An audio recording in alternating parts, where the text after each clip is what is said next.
কথা হলো যে তুমি যে চান্স পাইলে না, এটা দোষ কার আসলে?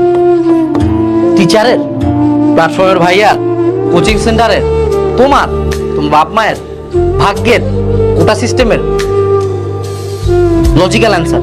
তুমি যদি পেইন থেকে মুক্ত হইতে চাও, দোষটা কার ঘাড়ে দিবা?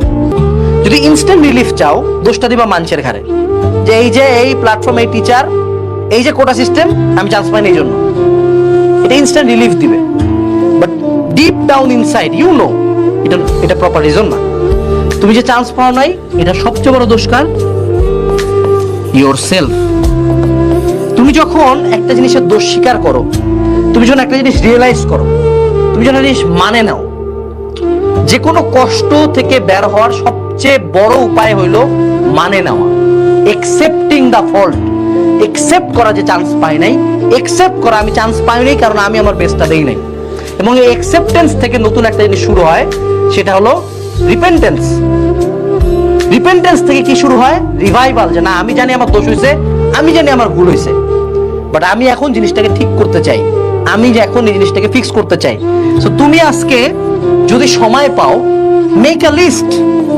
Make a list. কিসের লিস্ট করো বলো তো? Of your faults. কি কি ভুল করছো তুমি, কি কি ভুলের কারণে তোমার মনে হয় তোমার মেডিকেলে চান্স হইল না, এবং সবগুলা লিস্ট বানায় টেবিলের সামনে আটায় দাও। তোমার যে এই যে খারাপ লাগা, অপমান, এটার কারণে তুমি চাইলে হাতে চুরি বসে পরে সুন্দর মতো রুমের মধ্যে সাবনুরের মতো বিছানার মধ্যে ধাপ দিয়ে যায়, কান্দে, মেডিকেল হয় না। You can do this. অথবা প্রত্যেকটা খারাপ কমেন্টের স্ক্রিনশট রাখা, প্রত্যেকটা মানুষের চেহারা খেয়াল রাখা, প্রত্যেকটা মানুষ যারা কথা শুনেছে তাদের কথা খেয়াল রাখা, এন্ড সেগুলাকে মনের মধ্যে পোষা। প্রত্যেকটা রাগকে নিজের অ্যাঙ্গারে নিয়ে আসা। দুঃখ থেকে, স্যাডনেস থেকে অ্যাঙ্গারে আসা খুব সোজা, ঠিক আছে? 5 স্টেজেস অফ গ্রিফ। আমার স্টেজ একটাই, অ্যাঙ্গার। মনের মধ্যে রাগটা পুষো না, লেখো, ডায়েরি লেখো, 72 ঘন্টা ডায়েরি লেখো, স্ক্রিনশট তুলো। স্ক্রিনশট সবচেয়ে নেগেটিভ যে কমেন্টটা হয়েছে না তোমাকে নিয়ে, ওটা স্ক্রিনশট ওয়ালপেপারে দাও, দিয়ে মনের মধ্যে একটা চ্যাট উঠছে না, 72 ঘন্টা পরে এই চ্যাটটা যাবে পড়াশোনা এবং বইয়ের উপর।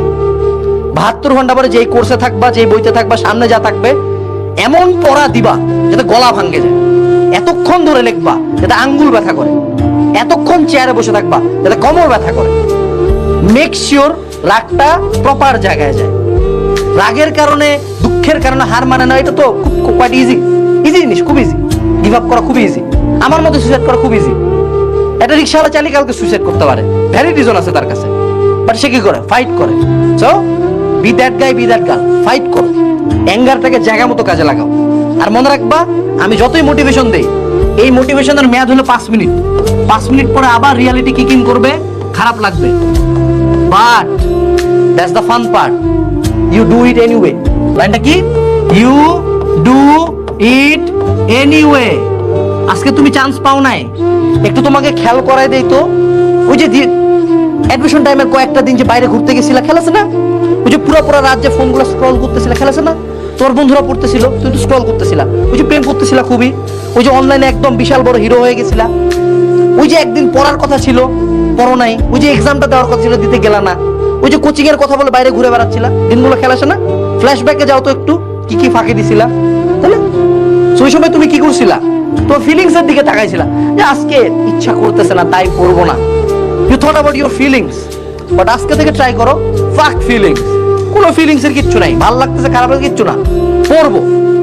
যতক্ষণ পর্যন্ত আমার পাবলিকে একটা সিট না হয়, আমি পড়বো। যতক্ষণ পর্যন্ত ওদের মুখটা চুপ না হয়, আমি পড়বো। যতক্ষণ পর্যন্ত আমি মেক শিওর না করি যে আমার রিভেঞ্জটা পূরণ হয়েছে, আমি পড়বো। যদি এই মেন্টালিটি মাথায় নাও, দেখবা শুধু পাবলিকে চান্স পায় না, লাইফে অনেক দূর গেছো। ভাইয়া পাবলিকের সিট কি সবকিছু? উত্তর হলো কিচ্ছু না। বাট কিছু না হলে আমি ফাইট দিব না কেন? ও যদি পায় আমি ফাইট দিব না কেন? ও যদি পাবলিকে পড়তে পারে আমি কেন হার মানবো?